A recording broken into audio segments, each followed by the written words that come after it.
in the Steel City. Is everybody ready to go? Let's proclaim the greatest radio show. Welcome, fans, to our Week 16 fantasy coverage. I'm your host, Jim Sulla, in studio with co-host Jay Dash. We're going to talk about our fantasy sleepers and situational starters. If you haven't listened to the waiver claims segment, you need to go check that out.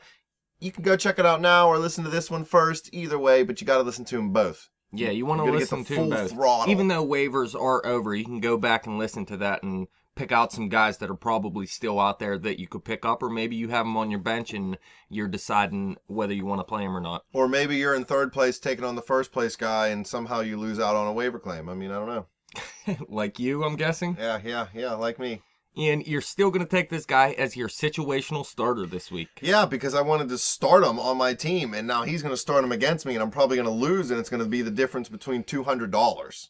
You should have never dropped him in the first place. Well, he was garbage for like 5 weeks in a row, and I needed somebody. 4 weeks, but I'd have held on to him, to tell you the truth. Danny Woodhead, he's going up against the Oakland Raiders. They give up the 14th most points to fantasy running backs. Melvin Gordon's out now. He had 4 touchdowns last week, 3 receiving, 1 rushing. He did have the 4 single-digit fantasy weeks. My biggest problem is I lost Shady McCoy. So I'm down to Charkandrick West and Christian Michael and, I don't know, maybe Bryce Brown. I don't know, some other garbage running back that I tried to scoop up. I was desperate for a running back. He's going up against Oakland. They're kind of garbage. Their team's really just fallen off in the whole end of the season here. He's going to put up points and I'm going to lose. It's going to be bad. Yeah, the last time they played Oakland, he had 11 receptions, 75 yards, and 2 touchdowns in the receiving game, added 26 yards rushing as well. San Diego really hasn't backed off of featuring Melvin Gordon in the rushing game, and they should have a long time ago because he just really wasn't getting it done. I know he's their rookie, and you're not going to give up on him, but you got to back off of him a little bit when he's not getting it done. They weren't doing it. Now he goes down, so it's Danny Woodhead and Donald Brown out there right now that's probably going to share playing time. And Donald Brown looked pretty decent last week as well. He could be a deep sleeper. We talked about him in the waiver claim segment as well, so you could look at him. But I think Danny Woodhead's going to have a big week this week. Woodhead? I'm going to go back to Kamar Aiken again, man. Why you gotta hate on the Steelers? I'm not hating on the Steelers. I feel like you are. No, look, I think the Steelers are going to win if he scores a game-winning touchdown, it's your fault. No, look, they're not. I don't think they're going to be able to run the ball, okay? The Steelers are going to be able to stop the run in this game. And the way the Steelers' offense is playing right now, they're going to put up something around 30 points, maybe even more in this game. So I see that Baltimore just passing the ball a ton in this game. And Kamar Aiken, you look at him, we talked about him in the waiver claim segment as well. He has double-digit fantasy points in 10 of his last 11 games, at least 7 targets in 6 straight games, with 62 in that span, 62 targets. And last week versus Kansas City, he blew up with 128 yards and a touchdown on 8 receptions, had 12 targets in that game as well. I think they're just going to be passing a lot in this game, and Kamar Aiken's been getting it done week in and week out. Pittsburgh doesn't even allow 90 rushing yards a game, so if Baltimore wants to do anything, it's going to have to be through the air. A running back you could look at, Denard Robinson. We know TJ Yeldon went down a couple weeks ago, and Robinson has filled in and has done so pretty well. Now, he's listed as questionable right now with a foot injury, but early signs are positive. It looks like he is going to play, and he said he will play, but that really doesn't mean much. But TJ Yeldon, like I said, he's still injured. Denard Robinson had 8 receptions for 46 yards along with 28 yards rushing last week versus Atlanta. He had 75 yards rushing and a touchdown the previous week versus Indy. So he got it done on the ground one week and in the air the next week. Now this week I think he can get it done on both if he is the starting running back. You'll have to pay attention and see if he does go. If not, whoever goes in this backfield for Jacksonville, whoever the starter is, I think is a good play this week. I think it's going to be Denard Robinson though. Should I play Blau Powell, Cameron Artis-Payne, or Christian Michael? Blau Powell. Should be Danny Woodhead, too. Yeah, I don't know what happened with your waiver claim thing there, man. Or should I pick up Carlos Williams or Gillespie? No, I'd stick with what you have. I'd go with Powell first. And who was the other two? Christian Michael and who? Cameron Artis-Payne. Yeah, I'd probably go with Christian Michael second and Cameron Artis-Payne third. How about your sleeper, man? I'm going to go with Marcus Wheaton for the Steelers going against Baltimore. I always pick a Steeler when they're on there. Baltimore gives up the 5th most points to fantasy wide receivers. Wheaton's really picked it up since that Seattle game where he had over 200 yards. He's gotten probably 8 targets at least in each game since then. 4 or 5 catches each week. He's not going to come and blow up like he did in Seattle when you have Brown and Bryant in the lineup, but he's going to give you some third down catches. He might give you a touchdown. Baltimore's pass defense is pretty bad. Ben's going to throw the ball around a lot. I don't want to say we should be resting D'Angelo Williams, but if we can win with throwing the ball a little more than running it, give Williams, his legs a little bit of a rest. We're going to definitely need him in the playoffs. It's bound to start snowing sometime this year, right? Yeah. I mean, we got to get to this December football. Wheaton's he's gonna get a touchdown. I feel like he's gonna have 6 catches, 70 yards, and a touchdown. Well, look, he has 3 touchdowns over the past 4 weeks, and you're wrong. He doesn't have 8 targets in each of those 4 games. It's at least 6 targets, but Yeah, he does close. have 37 targets over that stretch. And look, last week he had 11 targets, 6 catches, 62 yards, and a touchdown versus Denver in a game where they were unable to run the ball pretty much. And that could be likely this week, too. Baltimore, they can stop the run. That's one thing that defense can do. So if the Steelers are unable to get that run game going, you could see another 10-plus targets for Marcus Wheaton this week. Wheaton. Love that dude. I'm going to go with Stephon Diggs from Minnesota. He had a good game last week after a pretty long stretch of not doing much. He had 3 catches for 55 yards and 2 touchdowns against Chicago. And that was coming after a 6-game scoreless drought where he was unable to get in the end zone.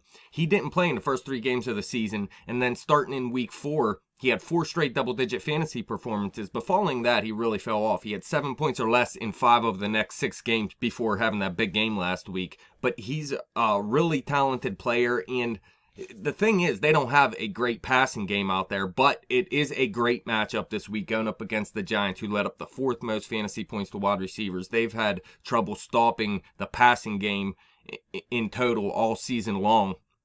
And I think Stephon Diggs is going to come out and have another good game here. And I wouldn't be surprised if he exceeds that 3-catch total that he had last week, to tell you the truth.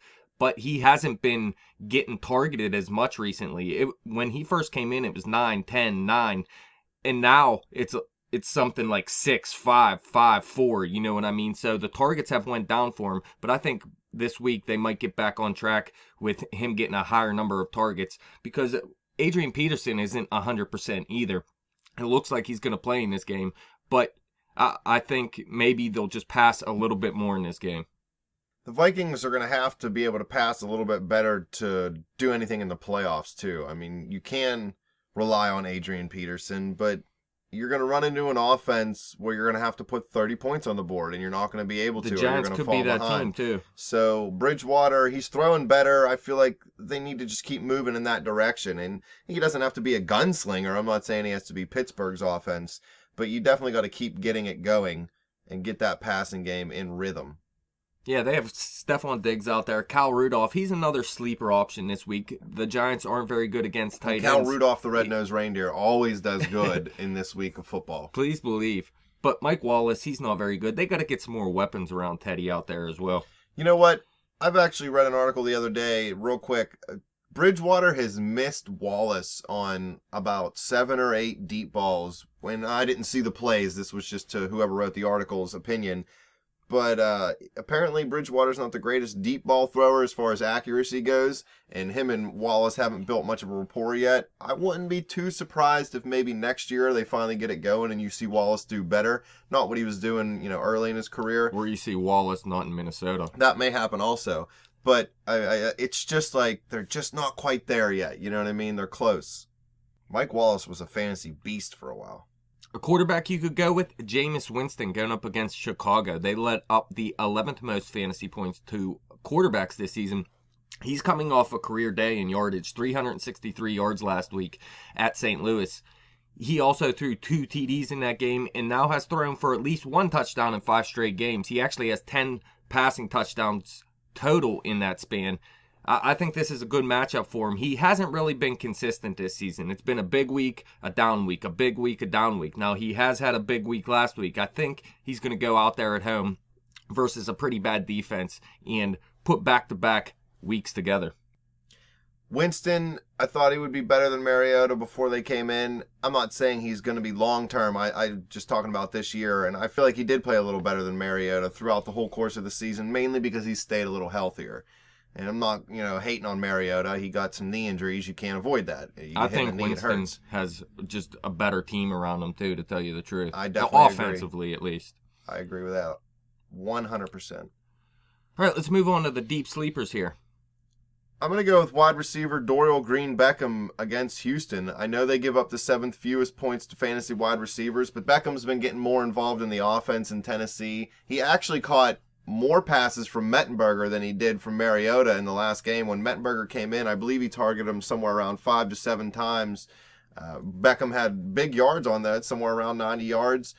I mean, all you got is Delaney Walker as far as pass catchers in that offense. So somebody's going to catch the ball. They're not going to be great.